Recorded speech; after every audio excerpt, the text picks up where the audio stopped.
Usually, pagdating sa mga affordable 5G phones, marami tayong mga compromise na nakukuha. Same pa rin ba yan sa mga 5G phones na na-release ngayong dulo ng taon? Hello, si Alvin, ang inyong tech guy, tech tips, reviews, and guides. At pag-usapan natin ang panibagong affordable phone from Poco. Ito ay ang Poco M4 Pro 5G. Tara, try natin to.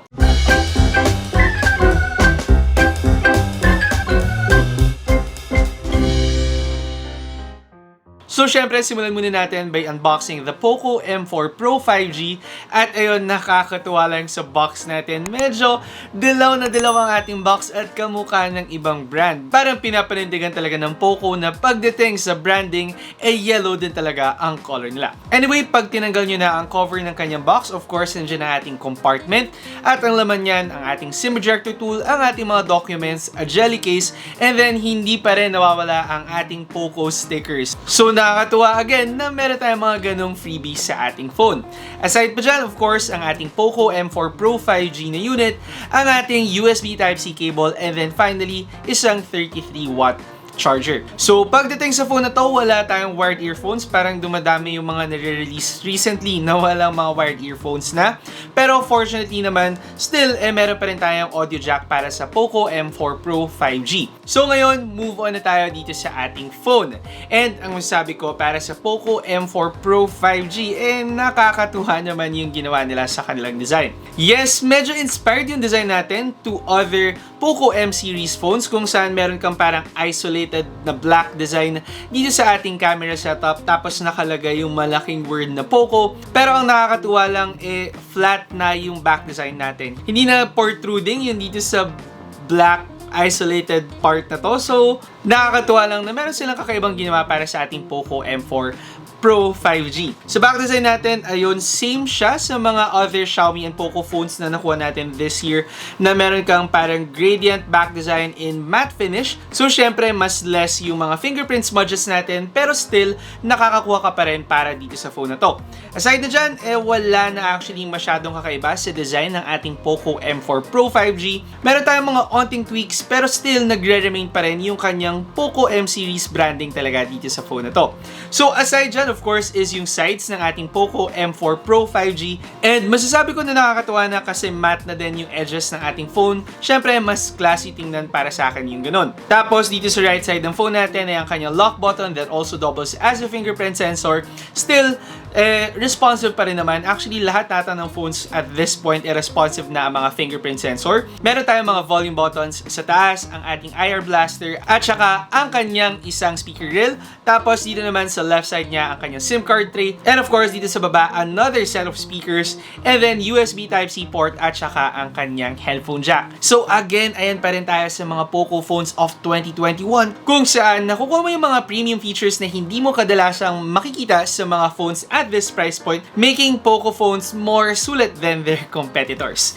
So anyway, ngayon doon naman tayo sa screen ng ating phone. Of course, viewing experience natin, hindi rin magpapatalo ang Poco M4 Pro 5G. For this phone, meron kang isang 6.6-inch 90Hz IPS LCD display. And yes, medyo disappointing nga na IPS LCD display yung ginagamit natin.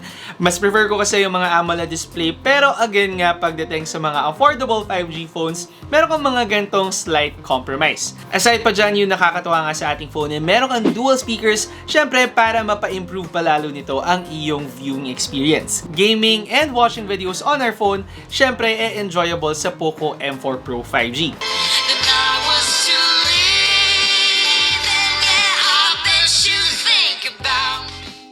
With a 5,000 mAh battery, good enough na naman, although at this point, masasabi kong average na for most affordable phones, pero hindi naman siya deal breaker talaga para sa akin. Ang nakakatuwa sa Poco M4 Pro 5G na naging concern ko with other affordable 5G phones, yung camera performance natin. Sa phone na to, meron kang dual camera setup, and at 2021, medyo makukulangan yung iba sa atin. Pero ang good news dito, for a dual camera setup, meron kang isang 50 megapixel wide-angle main camera, Tapos yung second camera natin ay isang 8 megapixel ultra wide lens na ang paborito ko talagang setup pagdating sa mga phones. Kung sakali lang din na magsasacrifice kayo ng camera, at the very least ang itira nyo ay ang ultra wide lens. At yun ang ginawa ng Poco M4 Pro dito. Syempre, hindi lang yan ang nakakatuwa kasi pagdating din sa performance ng ating Poco M4 Pro, sure, matutuwa ka sa phone na to. Kasi pagdating sa mga photos na nakuha natin on the Poco M4 Pro 5G, talaga nga namang well-detailed at well-colored ang ating mga photos. Hindi sila yung mga super saturated o kaya mga matataas na contrast na photos, at may magandang balance tayo pagdating sa vibrance ng colors natin, and again nga yung pagiging natural niya tingnan. So kung sakali mahilig kayong mag-take ng photos, whether tamad kayong mag-edit or masipag kayong mag-edit, yung color output ng ating Poco M4 Pro may magandang balance na mabibigay sa inyo. Kahit saan ka pa actually dun sa dalawa, for sure, matutuwa ka sa mga photos na na-take mo with this phone. Aside pa dyan, kahit mag-take ka ng mga photos in low light situations, maganda pa rin yung output niya.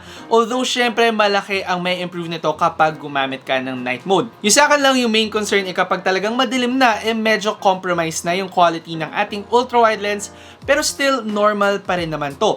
Considering sa lahat ng mga na-offer in quality and performance ng ating Poco M4 Pro, para sa akin, fair trade na yung ganun. I-take note lang natin na pag nag-zoom tayo sa mga photos natin, sometimes nahihirapan yung Poco M4 Pro na mag-focus. So, i-make sure na lang talaga natin na ma-focus natin ng tama yung subject natin kapag nagtitake tayo ng mga zoom shots. Medyo dito din compromised yung quality ng ating Poco M4 Pro, pero hindi siya ganun kapansin-pansin para sa karamihan. Ngayon, kung makilatis man kayo, I'd suggest na lumapit na lang kayo sa mga photos na tinitake nyo. Ngayon, sa video output naman ng ating Poco M4 Pro, ang nakakatuwa dito yung kanyang stability.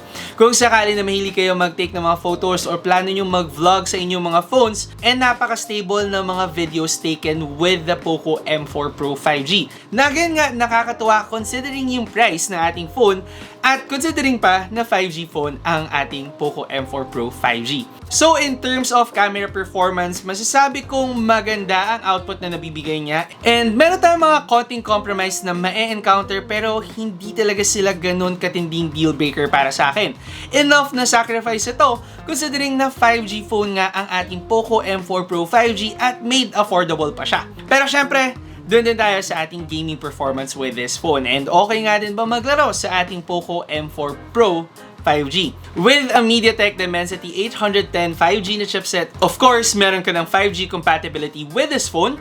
Tapos, it comes in two different variants. Meron kang mas lower memory, which is 4GB of RAM with 64GB of internal storage. And then, meron ka ring option to opt for yung bigger memory nga, which is yung 6GB of RAM with 128GB of internal storage. And syempre, tinest out natin or binenchmark natin ang ating Poco M4 Pro 5G at ito ang mga results natin. Syempre, hindi rin natin pinalagpas at nag-game din tayo on this phone at ito ang mga footages na meron tayo.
Okay, gaming performance on the Poco M4 Pro 5G masasabi kong enjoyable talaga. Of course, with a 90Hz refresh rate, ito yung mga screen or mga specs na hinahanap mo on this phone.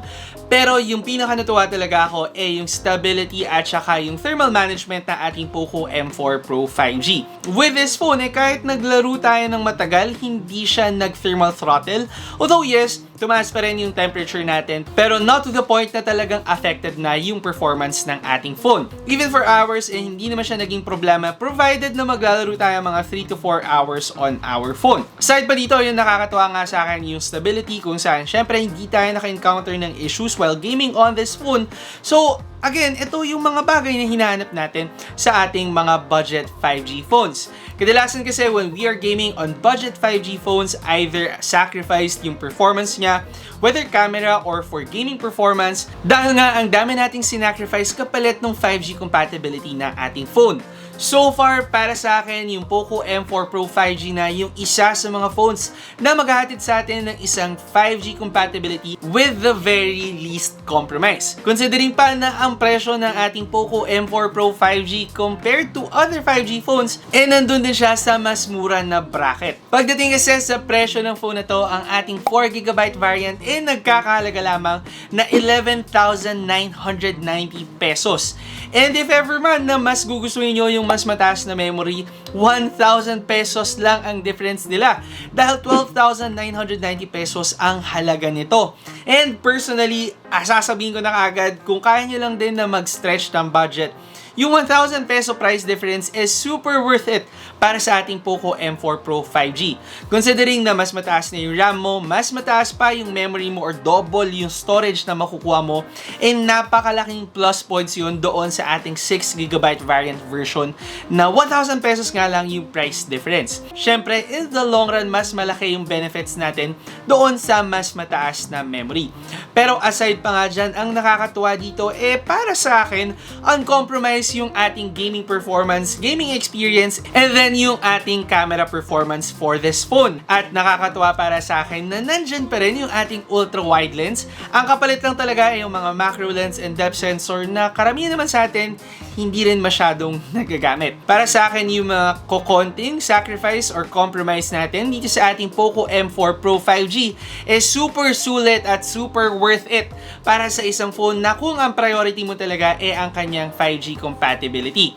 Kung ikaw ay nakatira sa area na meron ng 5G connection or 5G connectivity, for sure, talagang para sa akin, ito ang pinakasulit na phone na pwede mong makuha this year. And ayun nga, given na stable naman yung kanyang performance so far, maganda naman yung battery life natin, maganda yung mga features na nakukuha natin, and some features pa na hindi mo rin makukuha sa ibang phones na wala ring 5G, and napakalaking bagay nang ma-offer sa inyo ng Poco M4 Pro 5G.